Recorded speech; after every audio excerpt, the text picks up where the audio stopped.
उन्हाळी वळवणातला आज आपण अगदी सोपा पदार्थ बघणार आहोत, ते म्हणजे खमंग खुसखुशीत असे सांडगे. एकदा जर बनवले तर अगदी वर्ष 2 वर्ष छान टिकून राहतात. भाजीला जर काही नसेल तर आयत्या वेळेस तुम्ही याची सुक्की भाजी आणि रस्सा भाजी तयार करू शकता. खूप जास्त मेहनत घेऊन आपण सांडगे तर बनवतो, पण सांडग्यांना कीड लागते किंवा सांडग्यांचा कलर काळपट होतो किंवा सांडगे शिजायला टाकले की सांडगे बऱ्याचदा शिजतच नाहीत. असं होऊ नये यासाठी भरपूर साऱ्या टिप्स मी या व्हिडिओमध्ये तुमच्यासोबत शेअर केलेल्या आहेत, त्यामुळे व्हिडिओ कुठे स्किप करू नका, अगदी शेवटपर्यंत पहा. सांडग्यांसाठी आपण इथं अर्धा किलो एवढी मटकीची डाळ घेतलेली आहे. ही मटकीची डाळ तुम्हाला कोणत्याही किराणा स्टोर्समध्ये मिळून जाईल. अर्धा किलो मटकीची डाळ, त्यासाठी पाव किलो चण्याची डाळ घ्यायची आहे आणि 100 ग्रॅम उडदाची डाळ घ्यायची आहे. डाळींसोबतच सांडग्यांना छान चव यावी यासाठी काही मसाले घेतलेले आहेत. यामध्ये 2 चमचे मीठ घेतलेलं आहे, 7 ते 8 लाल सुक्या मिरच्या घ्यायच्या आहेत, 2 ते 3 मी इथे काश्मीरी मिरची घेतलेली आहे, ज्यामुळे सांडग्यांना कलर खूप छान येतो. 2 मोठ्या लसणाच्या कुडी घालायच्या, 2 चमचे जिरे घेतलेत, 1 चमचा हळद आणि अर्धी वाटी आपण इथे कोथिंबीर घेतलेली आहे. तर डाळी आपल्याला भिजत न घालता कपड्याने पुसून घ्यायच्या. त्यासाठी इथे मी एक कोरडा कपडा घेतलेला आहे आणि यावरती आपण ह्याच्यातली थोडी थोडी डाळ टाकून याला चांगला कपड्याने पुसून घेऊया. कपडा अजिबात ओला केलेला नाहीये, कोरड्याच कपड्याने ह्या सगळ्या डाळी पुसून घेतेय. बरेचदा आपण सांडगे करताना डाळी आदल्या दिवशी भिजवतो आणि दुसऱ्या दिवशी त्याच्यातील पाणी काढून आपण हे डाळी वाटून घेतो, पण त्यामध्ये भरपूर पाणी असतं, त्यामुळे डाळी तितक्याशा जाडसर अशा वाटल्या जात नाहीत, अगदी बारीक पेस्ट तयार होते आणि मग सांडगे घातले की ते सांडगे शिजल्यानंतर असे व्यवस्थित असे मोकळे होत नाहीत. त्याचा घट्टसर असा गोळा तयार होतो आणि मग भाजीमध्ये सांडगे बऱ्याचदा शिजत नाहीत, असंही होतं. तुम्ही ह्या पद्धतीने एकदा सांडगे नक्की ट्राय करून पहा. पुसून घेतलेल्या सगळ्या डाळी एकत्र न करता आपल्याला वेगवेगळ्याच वाटून घ्यायच्या आहेत, कारण काही डाळींना वाटायला थोडासा वेळ कमी लागतो तर काही डाळीला वाटायला थोडासा वेळ जास्त लागतो. तर इथे दाखवते त्या पद्धतीने रव्यासारखी जाडसर अशी डाळ आपल्याला इथे वाटून घ्यायची. सगळ्या डाळी आपल्याला एकाच पद्धतीने जाडसर वाटून घ्यायच्या आहेत. तर सगळ्या डाळी आता एका मोठ्या टोपामध्ये काढून घेऊया. तर ही मी इथे मटकीची डाळ वाटलेली आहे. मटकीची डाळीचं प्रमाण आपण सगळ्यात जास्त घेतलंय, त्यामुळे मी 2 बॅचमध्ये ह्याला वाटून घेतलंय. आता आपण चण्याची डाळ आहे ती सुद्धा वाटून घेतलेली आहे. या पद्धतीने आता आपण उडदाची डाळ सुद्धा वाटली आहे, ती सुद्धा यामध्ये मिक्स करून घेऊया. आता सगळ्या डाळी आहेत त्या व्यवस्थित अशा मिक्स करून घ्यायच्या. तुम्ही जर जास्त क्वांटिटीमध्ये सांडगे बनवणार असाल तर तुम्ही हे सांडग्याचं पीठ गरगंटीमधनं सुद्धा दळून आणू शकता. तर सांडग्यांसाठी आपण इथं जे मसाले घेतले होते त्या मसाल्यातील आपण हळद साईडला काढून घेऊया आणि बाकीचे जे सगळे मसाले आहेत ते मिक्सरमधनं थोडेसे जाडसर असे वाटून घ्यायचे, खूप जास्त बारीक वाटायचे नाहीत. इथं लसणाचा वापर आहे तो थोडासा जास्तीचा करायचा, म्हणजे सांडग्यांना चव खूप छान येते.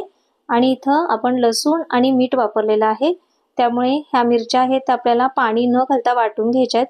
लसूण आणि मिठामुळे हे मिश्रण व्यवस्थित असं वाटलं जातं, यामध्ये मिरचीचे अजिबात तुकडे राहत नाहीत.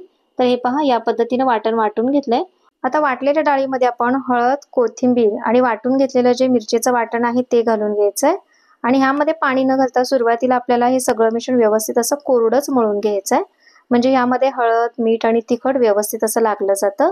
असं हे चांगलं चोळून घ्यायचं आणि त्यानंतर आपण थोडं थोडं पाणी घालून हे पीठ मळून घ्यायचंय. तर इथं मी मिक्सरच्या भांड्यामध्ये थोडंसं पाणी घालून घेतलंय. हे पाणी सुद्धा आपण आता ह्याच्यामध्ये घालून घेऊया आणि हे पीठ मळून घेऊया.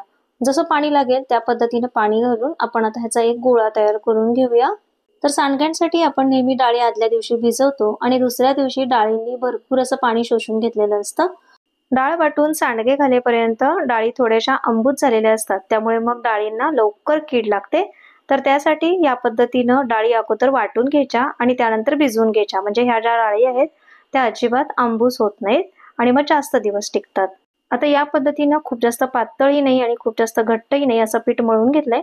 यामध्ये हाताने थोडेसे असे बोटं उठवून घ्यायची आणि यावरती 2 ओटी एवढं पाणी घालून घ्यायचं आणि वरती झाकण ठेवून आपण याला आता अर्धा तास असंच भिजत ठेवायचं आहे, म्हणजे डाळी छान फुलल्या जातात.